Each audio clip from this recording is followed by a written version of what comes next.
Buenas tardes para todas y para todos. Un placer estar aquí en el tercer Congreso Internacional Bloomberg para ir ganando tiempo en esta agenda que tenemos. Entonces voy a presentar la segunda mesa del Congreso, la cual lleva por nombre Filosofía, Arte y Cuerpo. En esta mesa vamos a tener 3 ponencias. Vamos a iniciar con la primera de ellas. Está a cargo de Sergio Casado Chamizo. Él nos va a estar compartiendo una ponencia que se denomina El cuerpo como cartografía de los afectos, relaciones metafóricas con la piel de la obra de arte. Sergio tiene un grado en filosofía por la Universidad de Salamanca, un máster en estudios avanzados en filosofía de la Universidad de Salamanca y la Universidad de Valladolid, y máster en filosofía y ética de las relaciones por la Universidad de Perugia. Es actualmente doctorando de la Universidad de Salamanca con una tesis sobre la teoría del arte y la cultura de Susan Sontag. Sus principales líneas de investigación son la filosofía y estética de las pasiones y la imagen. Sergio, bienvenido y te escuchamos. Bien, muchas gracias por la presentación, muchas gracias a todas, a todos, en especial a las personas encargadas de la realización de este congreso, a la Sociedad Hispanoamericana Bloomberg por aceptar mi propuesta y al Departamento de Filosofía y Sociedad de la Universidad Complutense por reunirnos a todos y por acogernos para poner en común nuestras investigaciones. Bien. Bueno, pues para no excederme, ya voy indicando que en este breve tiempo voy a dedicarme a pensar esa estructura tan compleja que expone Blumenberg, en la que se interrelacionan el cuerpo y las metáforas desde las posibilidades ontoepistémicas que permite. Para desarrollar este análisis no busco hacer un comentario de las ideas de Blumenberg como tal, sino abordar esas problemáticas que abre desde la reflexión que construye Susan Sontag en torno a la relación de los objetos culturales y artísticos, identificada como una relación corporal en la que median instancias metafóricas. Bueno, para ir empezando, nos situamos en un texto contra la interpretación, donde Sontag se propone presentar y reflexionar la problemática en torno a la recepción y la relación con la obra de arte. En este sentido, nos sitúa en la problemática sobre cómo una visión conservadora de los textos, sobre los productos culturales, ha desarrollado en paralelo una instancia bidimensional que separa la forma de la obra de arte de su contenido para inmiscuirse en esta relación. Nos dice Sontag, este es el caso hoy de la idea misma de contenido. Prescindiendo de lo que haya podido ser en el pasado, la idea de contenido es hoy fundamentalmente un obstáculo, un fastidio, un sutil o no tan sutil filisteísmo. Fin de la cita. A través de este punto centra aún más la cuestión y nos señala que en ese espacio de confrontación y de obstaculización se ha llevado a cabo un ejercicio de alejamiento entre el público general y la obra de arte a través de la imposición de una estructura intelectual amparada en el acto de interpretación. Nos dice en este texto. Aunque pueda parecer que los progresos actuales en diversas artes nos alejan de la idea de que la obra de arte es primordialmente su contenido, esta idea continúa disfrutando de una extraordinaria supremacía, y es que el abusar de la idea de contenido comporta un proyecto perenne, nunca consumado, de interpretación. Y a la inversa es precisamente el hábito de acercarse a la obra de arte con la intención de interpretarla lo que sustenta la arbitraria suposición de que existe realmente algo asimilable a la idea de contenido de una obra de arte. Fin de la cita. Lo que está haciendo Sontag en este ejercicio es situarse en una corriente de postestructuralista que trata de reflexionar en torno a los textos y a los productos culturales como organismos vivos que desarrollan una narración concreta. Bueno, no es un secreto que Sontag está siguiendo las ideas de Roland Barthes, aunque no lo nombre, acerca del texto como placer o de goce, o como gozo. Sin embargo, en este texto en concreto y en general en el pensamiento temprano de Sontag, hay una presencia muy marcada del pensamiento de Nietzsche. De hecho, seguidamente a la cita anterior señala, cito, naturalmente no me refiero a la interpretación en el sentido más amplio, el sentido de Nietzsche, el sentido que Nietzsche acepta adecuadamente cuando dice no hay hechos, solo interpretaciones. Por interpretación entiendo aquí un acto consciente de la mente que ilustra un cierto código, unas ciertas reglas de interpretación. Fin de cita. Recordemos que para Nietzsche existe una estructura metafísica que proyecta imágenes, cogiendo esta idea de Schopenhauer, y crea discursos sobre el mundo para disponerlo de acuerdo con una estructura de poder. De modo que las interpretaciones son las formas de leer ese mundo de imágenes y movernos entre esas creaciones. Esto supone, en cierto punto, de cierta manera, incidir en una dicotomía entre el contenido de la voluntad y su estilo de manifestación en el mundo a través de esas imágenes. De hecho, en su ensayo sobre el estilo, Sontag señala que el estilo es la objetivación de la voluntad. Desde este marco de análisis, Sontag muestra una sensibilidad con esta cuestión y recoge que esa idea según la cual el juego de poder sobre la interpretación se vale de metáforas para alinear la obra de arte y construir una frontera de interpretación sobre la que erigir una posición jerárquica de interpretación. Nos dice, hablar de estilo exige apoyarse en metáforas y las metáforas confunden.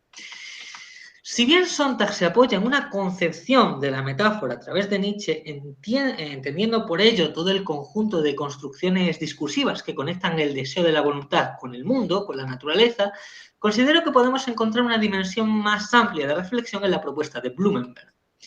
A través de su concepción sobre una teoría de las metáforas, podemos comprender que Sontag está problematizando una cuestión mucho más amplia. En Paradigmas para una metaforología encontramos manifiestamente una declaración que estipula esta situación que relaciona ontoepistémicamente a los sujetos con el mundo.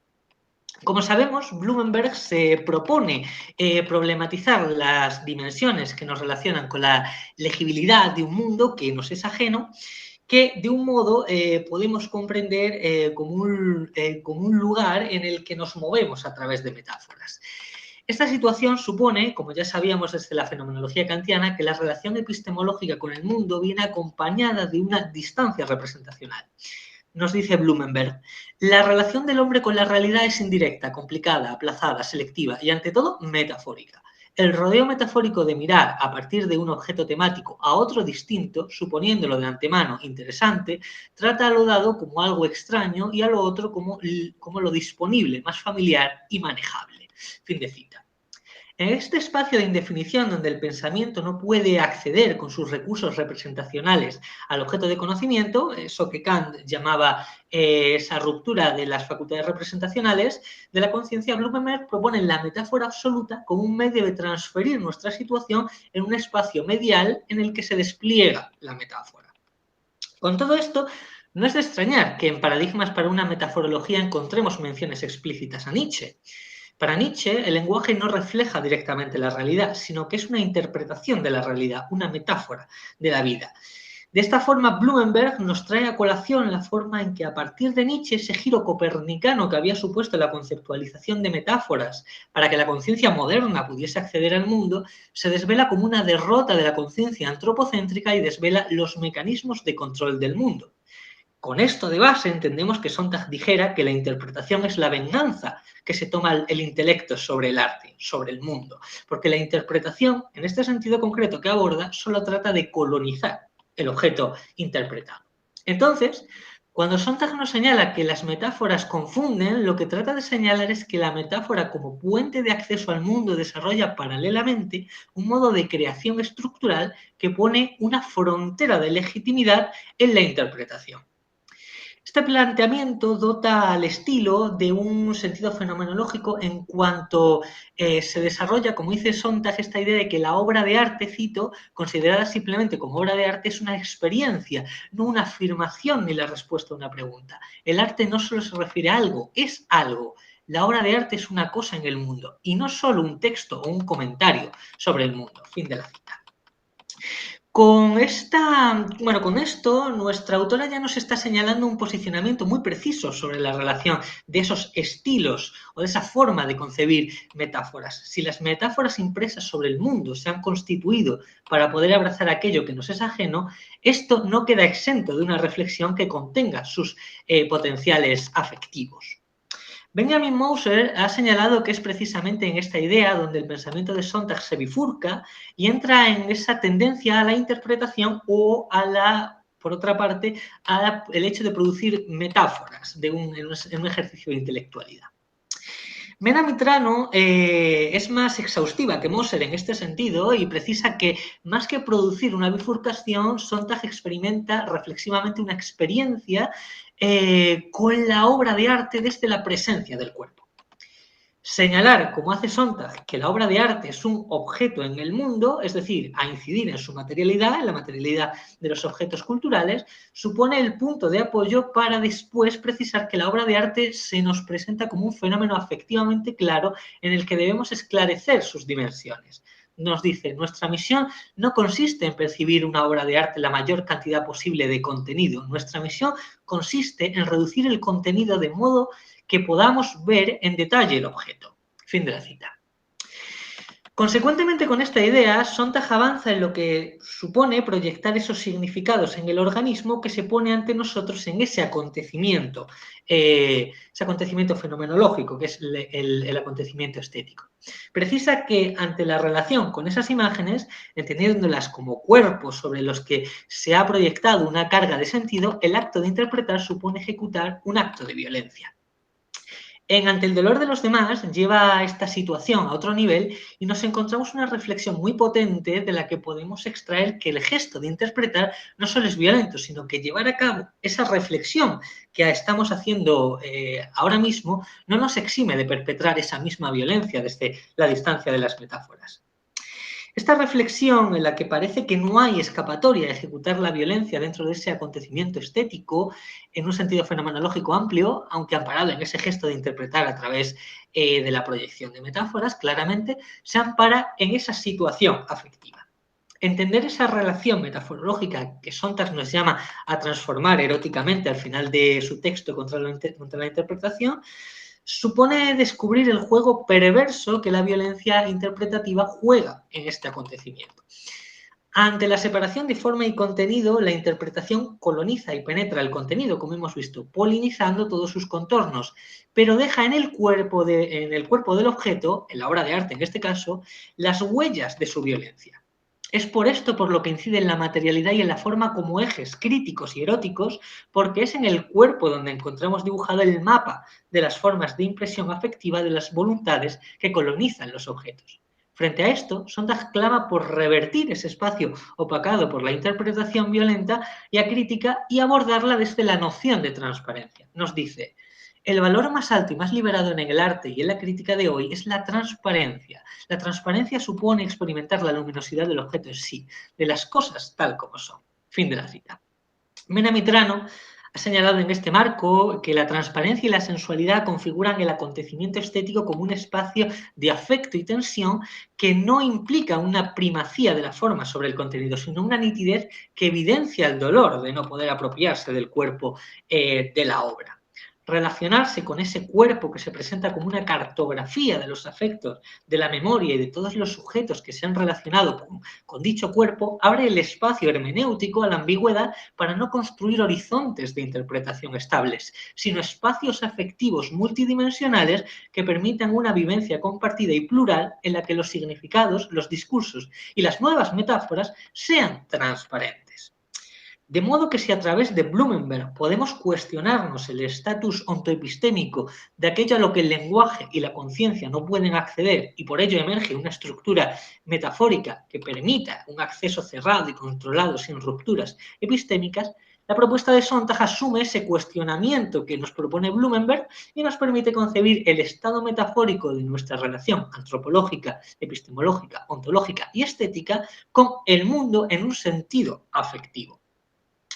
En cierto modo, este análisis no deja de ser un cierto intento de acceder al ámbito de las relaciones, no solo en cuanto a la voluntad se ve necesitada de relacionarse con otras voluntades o con otras fuerzas interpretativas, sino que estamos hablando o situados en un espacio, como señala Iba y Luz, de un conjunto de soportables ficciones metafóricas. En conclusión, para ir finalizando, Sontag incide en una problemática que Blumenberg esboza desde su concepción de la metaforología y que ella aborda desde la filosofía nietzscheana. Desde aquí trata de poner en el centro una crítica desde la dimensión cultural que entienda el carácter afectivo de nuestras relaciones con los objetos artísticos y culturales. Frente a una interpretación que se vale de las metáforas para levantar un dique de contención hacia esa relación, la transparencia afecta a la sensibilidad humana, produciendo una serie de sensaciones que puedan ser igualmente metafóricas, pero que traspasan lo estrictamente utilitario y lo opaco, conformándose como un acontecimiento erótico que apunta a las contradicciones y peligros de vernos inmersos en la interpretación acrítica de esos signos que las metáforas han dejado sobre nuestros cuerpos. Bueno, sin más, solo me queda darles las gracias por su atención y bueno, quedo a vuestra disposición para cualquier pregunta que haya surgido. Muchísimas gracias. Muchas gracias a ti, Sergio, por esta interesante disertación. De verdad que hay muchos puntos ahí sobre los que pudiésemos entablar una conversación. Esperemos que las ponencias que vienen a continuación puedan enlazarse a esta discusión y al finalizar pues podamos abrir un escenario breve de conversación al respecto. Le voy a dar la palabra a la siguiente ponente o el siguiente ponente, Fabio Bartoli. Fabio, bienvenido. Fabio nos va a estar presentando una ponencia titulada Lo fáustico en la legitimidad de la Edad Moderna. Fabio es docente ocasional de la Universidad Nacional de Colombia, sede Bogotá, y es doctor en filosofía por la Universidad de Salamanca y la Universidad Javeriana de Bogotá. Entonces, Fabio, bienvenido una vez más y tienes la palabra. Hola, buenos días a todas y a todas. Me disculpo porque estoy un poquito enfermito de la garganta, pero el clima de Bogotá. Bien, gracias Oscar por la presentación, gracias a Enver, a Josefa por organizar el congreso, es siempre un placer estar aquí. Y yo quiero seguir hoy mis reflexiones sobre lo fáustico en Blumenberg y hoy lo voy a hacer en otro libro, La legitimidad de la Edad Moderna. Quiero hacer lo siguiente, la estructura de la presentación va, en primer momento, mencionaré brevemente los antecedentes antes de la legitimidad de la Edad Moderna, en donde Blumenberg habla de Fausto, muy brevemente, y luego voy a enfocarme en el libro mencionado para individuar unos momentos en donde Blumenberg trata la figura de Fausto, como por qué. Entonces, la verdad, no voy a hacer una reflexión de interpretación porque el tiempo no da, solamente voy a reconstruir en un cuadro unitario los momentos en que Blumenberg se interesa de esta figura. Ok. Iniciamos por, digamos, el texto más importante antes de esto, en donde Blumenberg trata directamente lo fáustico, es La crisis de lo fáustico en la obra de Franz Kafka, que es una conferencia del 51, si mal no estoy exacto, en donde Blumenberg recapitula el nacimiento de este concepto, si lo queremos llamar así, y lo traza hasta su crisis, que desde Goethe hasta Kafka, el Castillo en particular.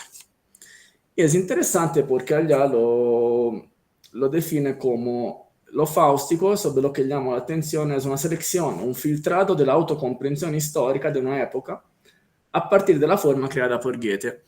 O sea, Blumenberg, en este texto, que son 10-15 páginas, muy, muy cortico, dice, esta es una figura con que la modernidad, la época se autocomprendió. ¿Qué tipo de Fausto Goethe? Esto lo menciono solamente marginalmente porque nos sirve este dato al final. Y este es un texto del 51, la legitimidad de la Edad Moderna es del 66, si mal no estoy, la primera edición, luego tendrá varias ampliaciones hasta el 80 y algo, 88 me parece. Y uno se esperaría que con esta premisa el Fausto ocupe una posición preponderante en este otro libro que justamente habla de esta misma época, la época que se comprendió por medio de Fausto. En realidad, si se van a analizar los momentos en donde Fausto se menciona, no son muchos. Y básicamente se podrían dividir en 4 bloques, 4 momentos. Y todos están todos conectados con un problema principal, la curiosidad teórica. O sea, la tercera parte, la sección curiosidad teórica, es la parte que recoge todas estas intervenciones sobre Fausto, todas estas menciones más bien, Y efectivamente el Fausto está directamente conectado con este problema. En la primera mención, yo también les digo las páginas por si acaso alguien quiere revisar, estamos en la página 336, hablando de la lectura que Santo Tomás hace de la curiositas latina, del problema de la curiositas. Blumenberg la conecta fugazmente a la figura de Fausto, pues afirma que bajo esta lupa la figura de Fausto se convertirá en una encarnación vista bajo condiciones típicamente medievales de la curiositas de los primeros tiempos de la Edad Moderna. O sea, dice, ya en Santo Tomás, con esta revaluación de la curiosidad, podemos ver cuál es el problema que aparecerá en Fausto. Repito, es una mención fugaz, no me voy a soffermare en ella porque son 3 líneas. Y esto es una anticipación de un tema que va a tratar más adelante, si queremos. En un segundo momento, la segunda mención es mucho más consistente. Y aquí ya hemos entrado en todo el tema de la modernidad con Copérnico. O sea, el otro día me estaba escuchando la conferencia que el doctor Villacañas hizo en el primer congreso. Dice, es el héroe de este libro. Se podría decir que es el héroe de la legitimidad de la Edad Moderna, es Copérnico. Entonces, hablando de Copérnico, vuelve a aparecer Fausto. ¿Y cómo? Copérnico es el protagonista del cambio de concepción de la ciencia moderna por haber establecido una nueva exigencia de verdad de carácter universal, quitando de consecuencia los límites a la accesibilidad del conocimiento. Esto desencadena también un atractivo psicológico que tendría que adentrarse en la región de lo anteriormente prohibido y reservado que había recorrido el subsuelo mágico-fáustico de su siglo. O sea, Copérnico, con toda su investigación astrológica, abre los límites del conocimiento, de hecho, rompe las barreras y, por un lado. Por el otro, dice, la otra cara de la medalla sería el hecho de que se empieza a tener interés también para cosas que antes no tenían interés, por ejemplo, el subsuelo. Es interesante destacar que dice Copérnico es el héroe de este movimiento, el protagonista, porque le da a la ciencia otro alcance. Sin embargo, Copérnico no entra en toda en este planteamiento hacia la curiosidad, en donde de alguna forma se reevalúa la curiosidad, en cuanto dice Copérnico, a pesar de que su siglo fue mágico-fáustico, Copérnico no tenía esta actitud. Inclusive, Blumenberg quiere rescatar el hecho de que en el de Revolutionibus hay un párrafito que dice, mire, no caigan en la curiosidad, o sea, hay que tener una actitud más prudente. Allá Blumenberg hace también un paréntesis, dice, no sé qué tanto lo sosteniese, qué tanto no tenía que fingir para no pasar líos con las inquisiciones varias, pero lo dice esta no es una curiosidad mala, vamos siempre en el límite anterior. Pero aquí Blumenberg inicia a hacer algo que es interesante. Trata de individuar unos personajes que sí encarnaron esta actitud. Y en este siglo, entonces, el siglo de Copérnico no es Copérnico quien encarna la actitud fáustica, sino Leonardo da Vinci. En este texto, en donde descubre una cueva en Italia, dice, entonces me adentré, dice, esto sí es una clara actitud fáustica. Ese es el segundo momento, dice, cómo este planteamiento en la ciencia, este cambio de, bueno, no quiero usar la palabra paradigma, pero este cambio de mentalidad, este cambio de actitud en la ciencia, se ha creado también este interés por otras cosas que empieza a llamar la atención de los intelectuales. La tercera mención, ya nos vamos directamente con la figura de Fausto, porque Copérnico y antes aún Fausto no existía, porque Fausto en cualquier caso, la actitud quizás sí, pero el personaje es un personaje de inicio siglo XVI, que existió de verdad. ¿Y qué dice Blumenberg? Aquí estamos, la segunda de Copérnico era página 363-364, a la tercera ya vamos 383-4. Al filo del siglo XVI-XVII, con la figura poética del Dr. Faustus, se creó un prototipo de las transformaciones de la curiosidad intelectual y del progreso de su justificación. O sea, este problema que hasta ahora había sido abordado conceptualmente, intelectualmente, ya se encarna en una figura poética. Y Blumenberg agrega, en Spies se mantiene el temor ante el pecaminoso deseo de saber. Y Marlowe eleva hasta una altura trágica la infamia de aquella sed de saber dispuesta a hacer cualquier cosa para satisfacerse. Esto es él lo dice en 2 líneas, mejor que yo lo glose un poquito, si no, no se entiende. Que Fausto, repito, era una figura de una persona que efectivamente existió. Era algo así como un mago que andaba por Alemania, por las varias naciones de Alemania, que en esa época no existía Alemania como tal, y básicamente era un charlatán. Y luego, pero, se volvió famoso, se vendió esta idea que era un mago, que podía hablar con los demonios y estas cosas. Pero, en un primer momento, allí el problema, de inmediato se vuelve famoso, de inmediato la literatura lo recoge, pero ¿qué literatura? Es un personaje que aparece en los sermones protestantes. Los sermones protestantes, ya en los tiempos de Lutero, estamos en el periodo de Lutero, empiezan a mencionar a Fausto como ejemplo de mala actitud, por mágico, por estas cosas, ¿no? Bastante claro el punto. Llevan décadas de esos sermones que lo mencionan. Spies en el 87, si mal no estoy, 1587, recoge todas estas historias que se habían comentado a lo largo de las décadas y las pone en un libro. Y no Faustbuch, el famoso Faustbuch. Faustbuch es un libro que recoge estas historias en un ladrillazo, básicamente. No, si la personaje Fausto se hubiese quedado en este libro, probablemente nunca hubiera sido tan famoso porque no se puede leer, no tiene ese sex appeal, digamos así. Pero el año después Marlowe de inmediato lee, intuye que allá hay mucho. Y además Marlowe, que era una figura él mismo fáustica, en cuanto no espía secreta, murió, se dice, acuchillado en una riña, no se sabe si es verdad o si enviaron unos matones para matarlo. O sea, Marlowe es el primero que en su obra de teatro le brinda una dignidad trágica al personaje. Y Blumenberg no lo pone, digamos, explícito, pero sí, cuando dice, eleva hasta una altura trágica la infamia de aquella sed de saber, está diciendo esto.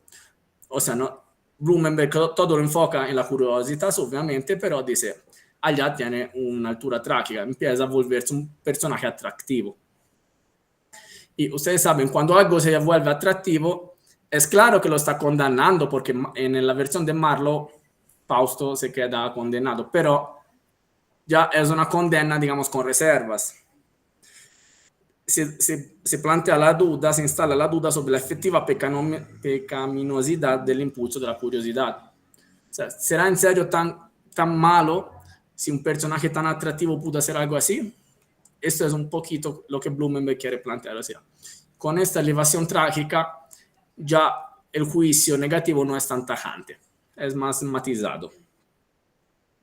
Y aquí tenemos, luego de esa reflexión, 2 puntos que quisiera resaltar, porque Blumenberg dice, miren que este siglo, vaya que ha tenido el real Fausto, el Fausto real de este siglo fue Giordano Bruno. O sea, él incluso pone varias citas de su obra, dice, porque él sí que no le quitó cualquier límite al conocimiento y sacó todas las extremas consecuencias de esto. Y, más interesante aún, pone una pregunta que es una reflexión y una pregunta. Solo el Fausto de Lessing debería encontrar la salvación, como también la encontró el de Goethe, pero ¿solucionaba la salvación de Fausto la cuestión que había hecho de la figura de toda una época? Dicen, miren que desde Spies, Marlowe, desde allá empieza toda una reflexión también literaria sobre este problema. Y la salvación definitiva solamente la tenemos en las versiones de Lessing y de Goethe. Antes no hay que había muchas, pero digamos, antes no había. Dice, pero esa salvación efectivamente resuelve el problema. Y Blumenberg, que esta pregunta la pone a página 300, ¿qué he dicho? 383, 4, la contesta 40 páginas después, porque mientras tanto le pone toda una reflexión sobre la ilustración alemana muy interesante. Se mete con Lessing y finalmente saca unas conclusiones sobre el Fausto de Lessing. que es larga, no la puedo decir toda porque ya estoy terminando el tiempo, entonces yo quiero solo rescatar que textualmente las premisas de la salvación de Fausto continuarán siendo medievales, la responsabilidad de la curiosidad ante una instancia trascendente y la posibilidad de recurso a la vía de la gracia dispensada por una instancia superior. O sea, el Fausto de Lessing básicamente debería ser condenado por la búsqueda del conocimiento de estas cosas, él llega a Dios y lo salva al último momento. Mutatis mutandis es el mismo idéntico final del Fausto de Goethe, 1832, estamos después. Y, entre paréntesis, un final de que todo el mundo intelectual básicamente se ha quejado a lo largo de los siglos de cómo termina de mal este libro. Un libro tan lindo como termina de mal. Y dice Blumenberg, analizando justamente este final, que el último acto de Fausto de Goethe es el punto focal del otro texto, del primer texto que les mencioné, la crisis de lo fáustico. Aquí tenemos en un primer momento un paso interesante, o sea, mientras que en el primer texto Blumenberg se enfocaba en Fausto de Goethe, ahora la atención está toda en el Fausto de Lessing. Ya tenemos este cambio de interlocutor, si queremos, o de interpretación. Y por el otro lado, que dice, miren que las premisas medievales de la condena se mantienen, o sea, está el Dios, está todas las cosas que ya de alguna forma planteaba Santo Tomás, ¿no? O desde San Agustín tenemos este problema y tenemos las mismas idénticas premisas. Entonces, yo que he podido, y ya voy concluyendo, que se puede concluir de este breve recorrido.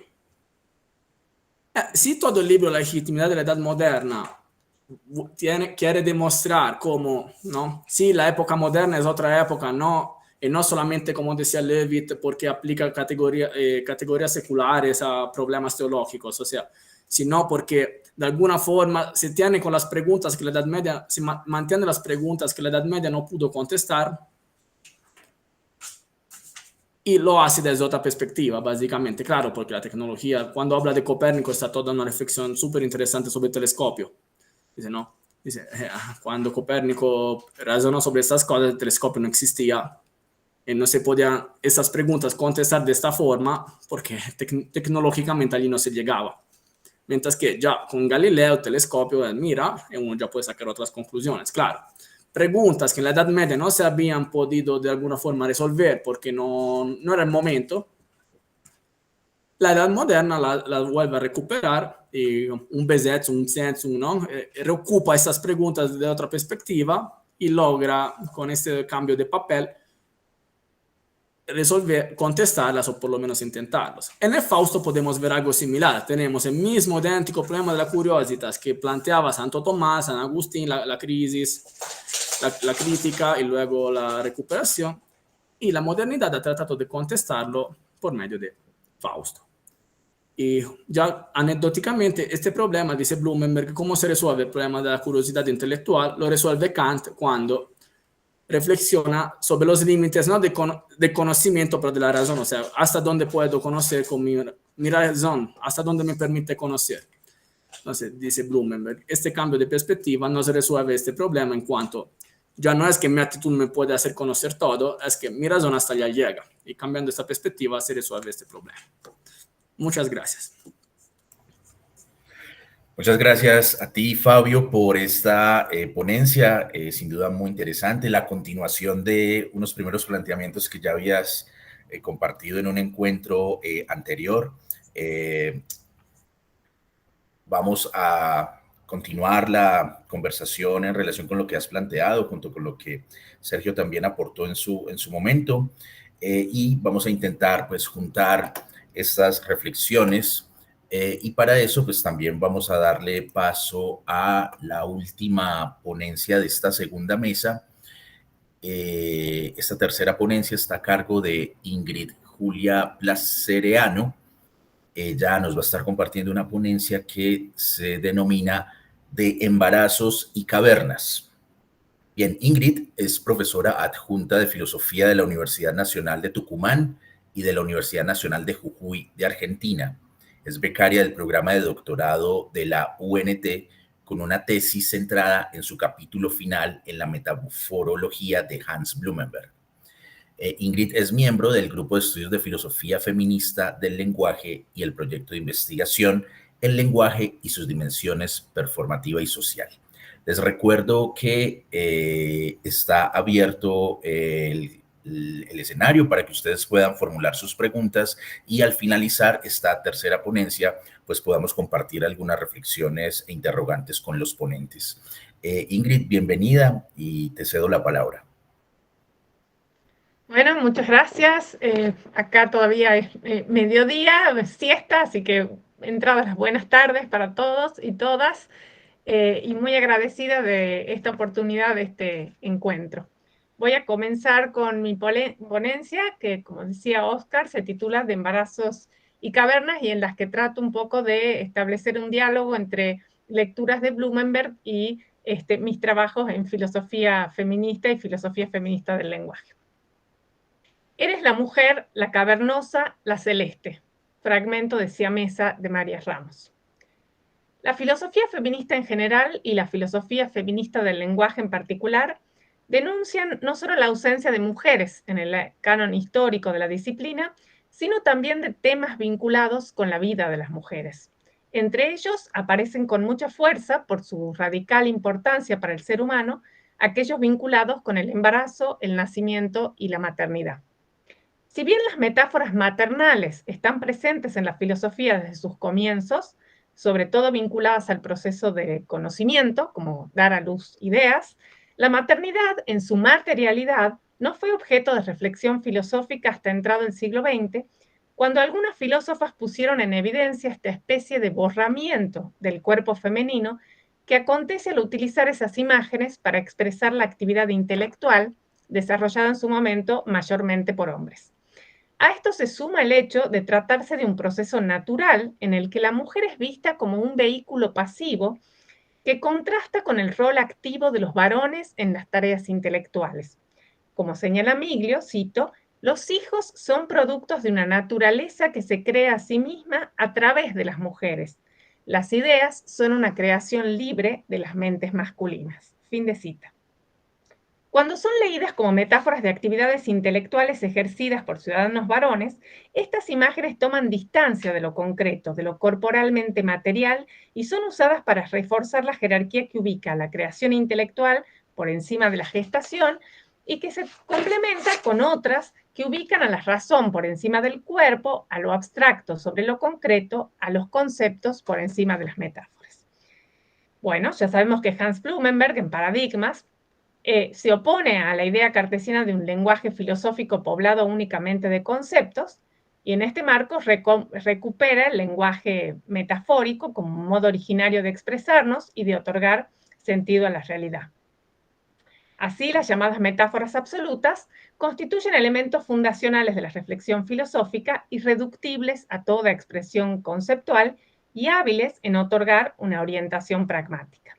Junto a los mitos se integran un tipo de conocimiento que no debe ser considerado primitivo, en tanto prelógico, sino que representan un aspecto de la realidad que no puede ser conceptualizado.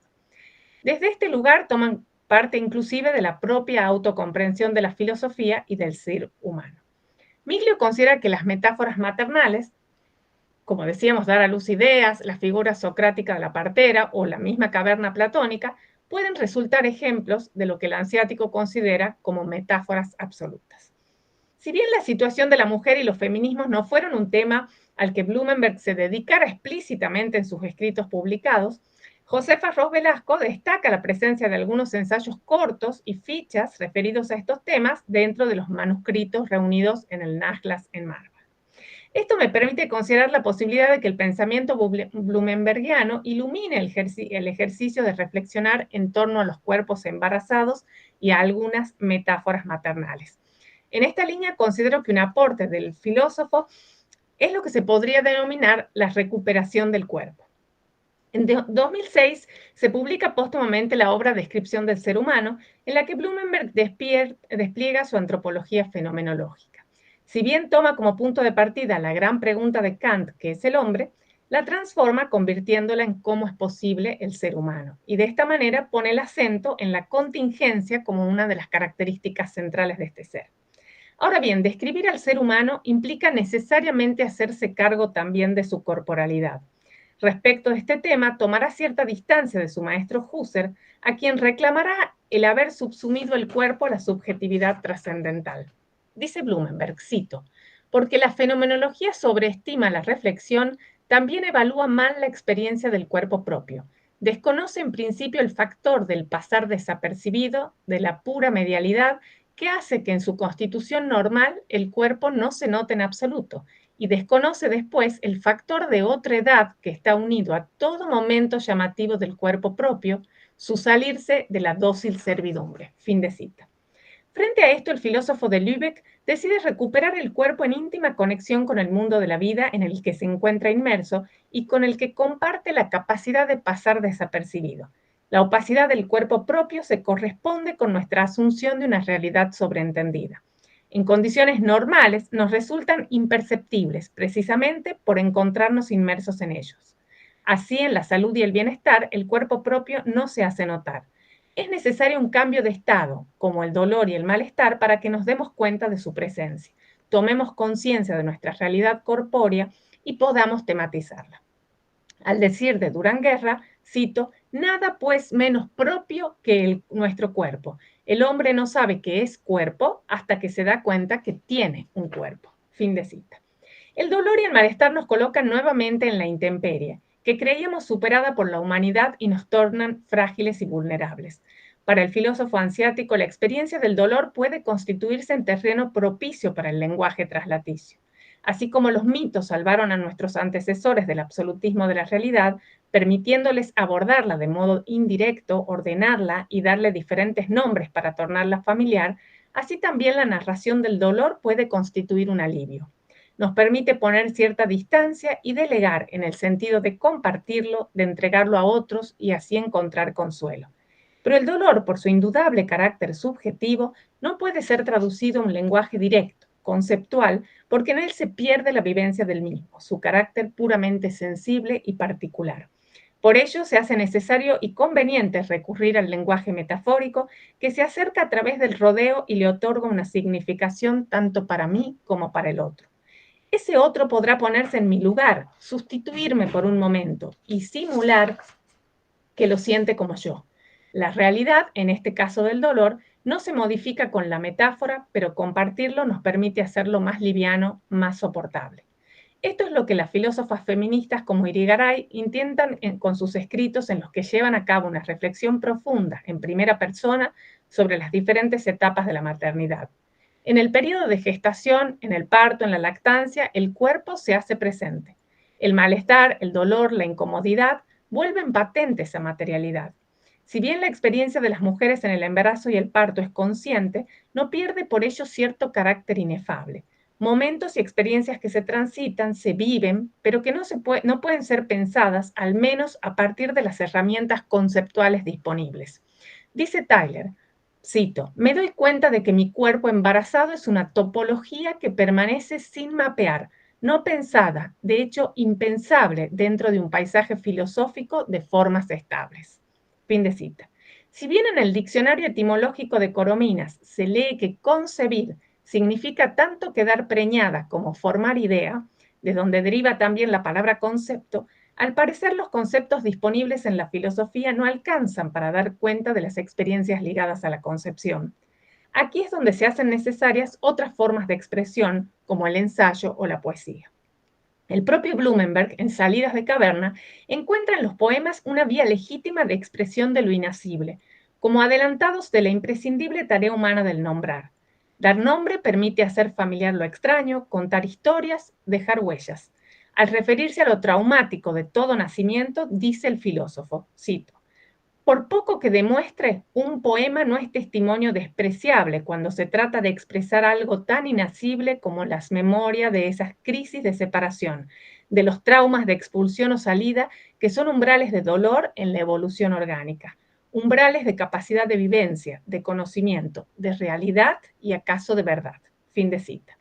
Si bien Blumenberg se refiere aquí a la imposibilidad de recordar y nombrar con criterios estrictos el propio nacimiento, considero que esa limitación también puede afectar a las mujeres respecto de la experiencia de dar a luz.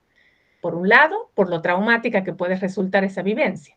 Por otro, porque sus vivencias desafían en ocasiones ciertos principios considerados fundamentales por la filosofía, como el de la propia identidad del sujeto.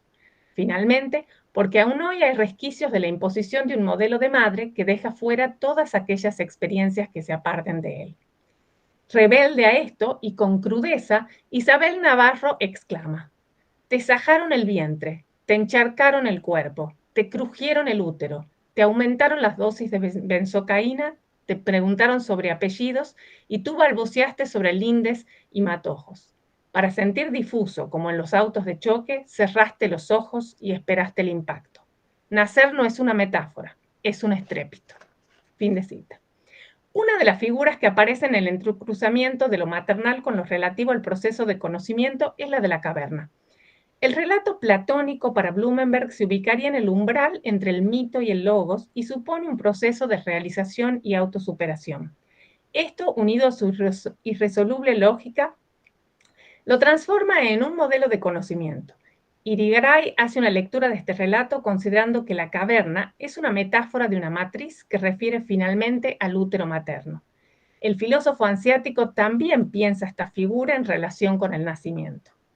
Cito: un comienzo del tiempo es algo que no podemos pensar, dice el filósofo al comienzo de Salidas de Caverna. A pesar de que el avance de la ciencia nos permite conocer al detalle lo que sucede en el momento del nacimiento, se trata de un conocimiento exterior, ajeno a la vivencia. Ese lugar de la vivencia queda fuera de lo cognoscible y es en virtud de ello el reino de la metáfora absoluta. La caverna y la salida de ella, como el ver la luz del mundo, puede ser una de esas metáforas. La separación primera es sufrida, pero puede encerrar también una ganancia, la de salir al mundo. La luz que le gana a la oscuridad. El tránsito del mar a la tierra de los primeros tiempos de la vida orgánica es repetido en cada nacimiento. Cito: el abandono de lo familiar en el seno de lo fluido, la salida de lo que arropa, que envuelve. Fin de cita. El útero aparece aquí como la miniaturización del mar y sus cavernas. En Descripción del ser humano, Blumenberg muestra que la caverna como refugio estuvo presente en el nacimiento de la humanidad. Pero a diferencia de lo que creían los griegos, los humanos no salieron de las tinieblas de la caverna a la luz del mundo, sino que ingresaron en ellas buscando protección y las habitaron, para luego, ya en el exterior, imitarlas. Cito: la caverna prehistórica se perfila como una morada de la que podría decirse, a la inversa de las suposiciones platónicas, que si en ella se llevan a los muros las primeras imágenes, esas resultan del completo amparo y comodidad que ofrece. Fin de cita. Esa protección también es ejercida por las madres de las cavernas. Las tareas de cuidado sobre los débiles de la manada permitieron el surgimiento de tipos culturales que se escapan a la selección propia del proceso natural.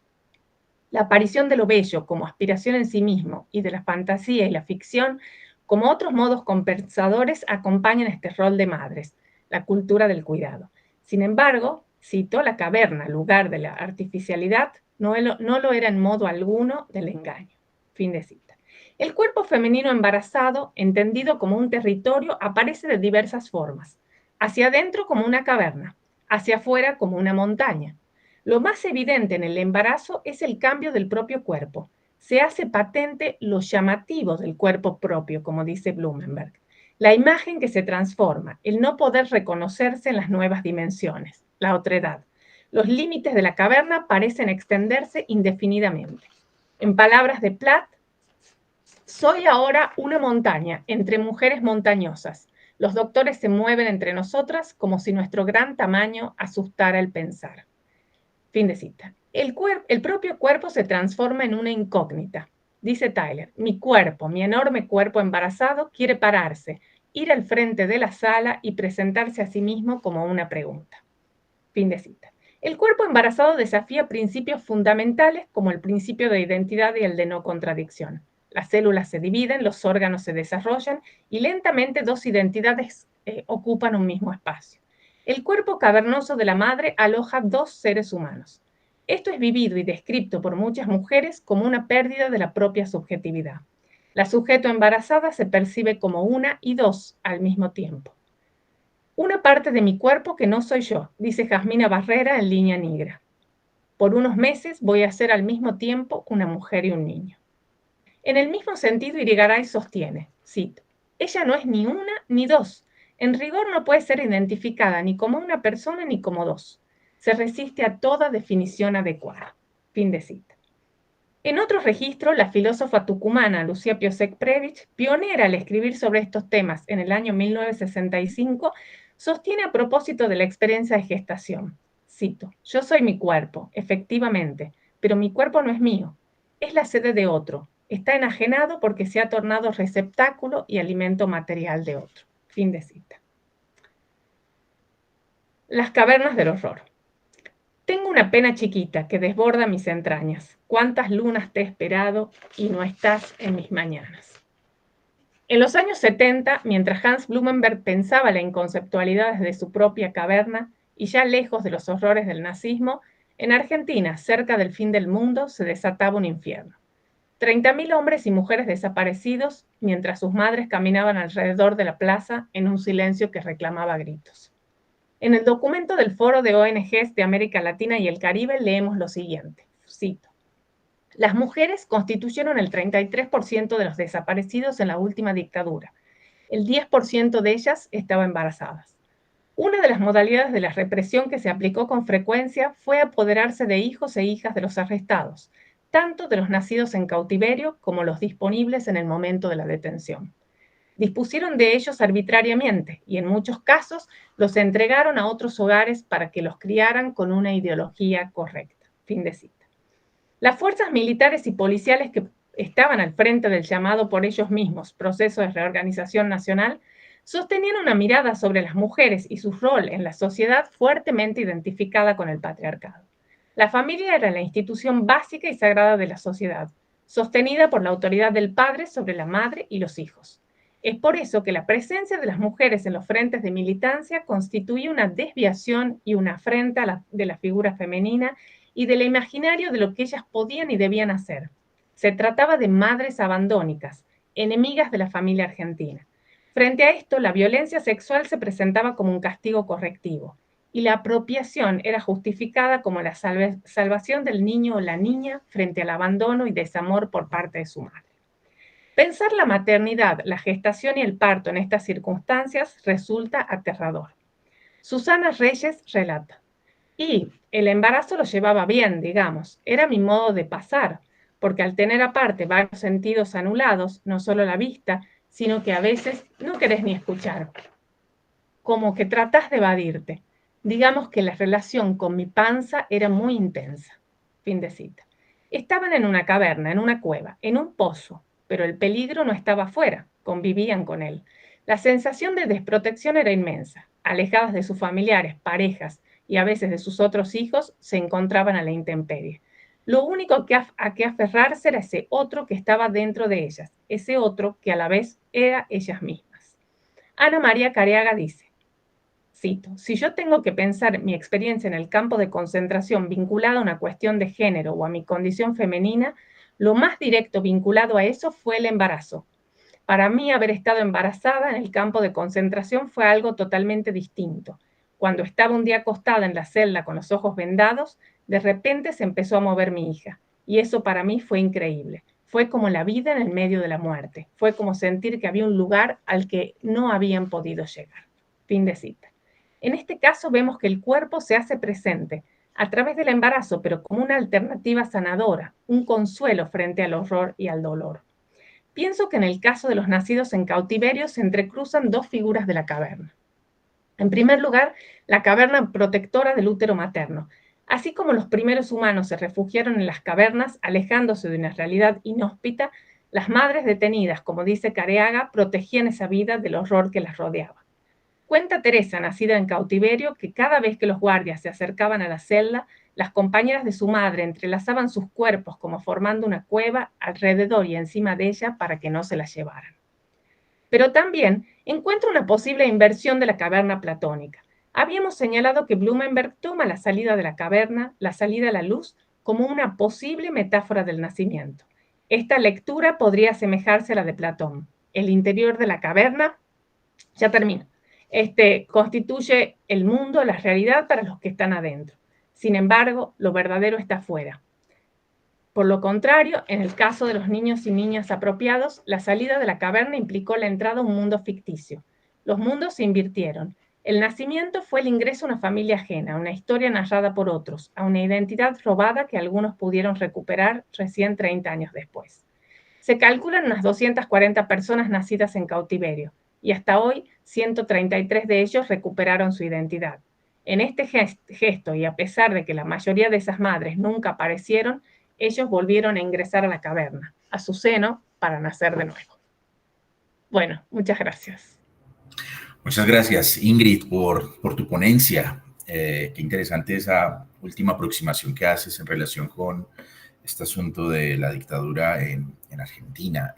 Sin duda que hay un escenario de interpretación pues bastante interesante y sobre todo pues muy apegado a cuestiones pues humanas asociadas con lo que ocurrió en ese escenario. Bueno, abrimos rápidamente la sala para que si alguna o alguno de ustedes tiene una pregunta o un comentario que hacer a las tres ponencias, a Sergio, a Fabio y a Ingrid, pues es el momento. Contamos en realidad con más o menos unos 5 o 7 minutos para esta conversación. Después vamos a hacer una pausa de unos 5 minutos y comenzamos con la tercera y última mesa de esta jornada online del tercer Congreso Bloomberg. Entonces, ¿quién quiere participar? Alicia, por favor, y si puede ser breve, lo agradecemos. Hola, buen día. Sí, realmente quería agradecer un poco la ponencia de Ingrid, que me ha parecido muy renovadora y muy nueva dentro de estos temas. Yo trabajo cosas similares, como tratando de traer a Bloomberg a otras temáticas. Y quisiera preguntarte dos cositas rápidamente. La primera es si has pensado el problema del dolor con relación al el bipedismo. Yo sé que Bloomberg, cuando trabaja el bipedismo, pues habla de todo el problema de la visibilidad y demás, pero pues implica un problema con el parto gravísimo, pues que afectaría a las mujeres, tal vez podría ser interesante. Y lo segundo ya es un poco un comentario, y es que, claro, la forma de la metáfora, como comprende Bloomberg la metáfora, puede servir muy bien para hablar con estas filósofas, aunque estas filósofas no gusten de las metáforas. Y no sé si tú me seguirías acá. En ese sentido de que para Bloomberg la metáfora no es un lenguaje figurado, sino como que es otras muchas cosas. Bueno, ahí lo dejo corto. Bueno, Alicia, muchísimas gracias. Te agradezco el comentario y la pregunta. No había pensado aún esta relación con el bipedismo, pero bueno, la anoto para pensarla. Y con respecto a lo otro, es cierto, el tema de estas filósofas feministas que por ahí no ven a la metáfora de la misma manera, por eso me gustó también buscar otro tipo de registros. Ahora hay mucha publicación desde la literatura y desde, digamos, tanto ficción como poesía de mujeres, ¿no?, respecto a la maternidad. Por eso me parece que ahí hay una vía interesante para explorar. Y sobre todo lo que, bueno, a mí me pareció muy desafiante fue tomar estas ideas de Bloomberg, que como digo, él no aborda directamente estos temas, pero me parece que deja herramientas interesantes para poder escuchar otras voces, ¿no? Es decir, esta idea de que, bueno, las experiencias humanas, en el caso de mujeres con la maternidad, pero podemos extenderla a todo tipo de experiencias humanas, son particulares, y intentar universalizarlas bajo determinados conceptos, digamos, pierde la particularidad, ¿no?, de la vivencia. Entonces me parecía que estas herramientas de Bloomberg de recuperar el cuerpo en determinadas experiencias y de, bueno, tomar el tema de la metáfora como una vía para acercarse a una realidad que resulta inconceptualizable y además muchas veces insoportable, puede ser una herramienta intelectual interesante, ¿no? Así que bueno, no sé si contesté tu pregunta satisfactoriamente, Alicia, pero desde ya te agradezco tu intervención. Muchas gracias, Ingrid. Yo tengo una pregunta muy breve para Sergio y tiene que ver con si no hay una tensión irreconciliable entre el concepto de metáfora en Blumenberg como estrategia antropológica para hacer frente al absolutismo de la realidad y esto que plantea Susan Sontag en relación con que toda interpretación es una forma de violencia. Me llama mucho la atención esa anteposición entre esas dos perspectivas acerca de lo metafórico y la interpretación. Entonces, si puedes como decirnos algo sobre eso. Sí, bueno, muchísimas gracias por la pregunta. La verdad es que es muy pertinente, sobre todo por ese carácter de tensión que ha señalado. Precisamente yo creo que desde Sontag se ve bastante bien por esa cuestión que he señalado acerca de lo que podemos denominar ese intento de acercarnos hacia un mundo que nos es ajeno, que de por sí nos es violento, y acercarnos a través de un ejercicio de violencia. Hacer un ejercicio de violencia que es la interpretación, pues lo que es la estructura de la interpretación que nombra Sontag. Claro, desde ahí hay muchas formas de pensarlo. Ella propone, por decirlo de alguna manera, esa forma de la transparencia como una forma de, bueno, vamos a suponer o vamos a afrontar este aspecto sin negarlo, no vamos a negar que hay, que desde nuestra posición hacemos esto, pero vamos a ser conscientes, vamos a ser asertivos con esta posición de cierto privilegio epistémico que tenemos para poder afrontarlo. Así, brevemente. Ok. Gracias, Sergio. Ingrid. Sí, yo también quería hacerle una pregunta breve a Sergio respecto a esta posición de Susan Sontag, que también me llamaba la atención, y preguntarte si ella en ese caso está pensando en un arte de tipo más contemporáneo, donde no hablemos de la contemplación, sino de una fruición, una participación más activa del espectador, digamos, y si ahí podría darse esta cuestión transparente sin una interpretación previa. Muy, muy buena pregunta. De hecho, está muy acertada y la respuesta absolutamente, absolutamente. Sontag, aunque ella está hablando sobre todo desde la crítica literaria o desde la relación que tenemos con los textos, por su crítica hacia la hermenéutica o hacia un cierto tipo de hermenéutica, yo pienso que donde más se enfoca esa lectura que hace ella, como bien ha señalado, es hacia ciertas formas de productos culturales de tipo performance o incluso diría más desde el happening, que es una manifestación que ella analiza concretamente y más concretamente lo hace desde Artaud, desde el teatro de la crueldad de Artaud, desde todo ese gesto de violencia, desde toda esa forma que existe, y ella precisa concretamente que toda esa violencia, toda esa relación que podemos tener a través de la violencia, que no deja de ser una forma de relación, es también positiva, es también una forma de tomar una serie de conciencia de nuestra posición vulnerable, de nuestra posición como seres vulnerables que estamos violentados constantemente. Así que sí, te digo absolutamente. Yo lo vería más desde esa perspectiva. Muchas gracias. Bien, muchas gracias nuevamente a Sergio, a Fabio y a Ingrid por sus ponencias.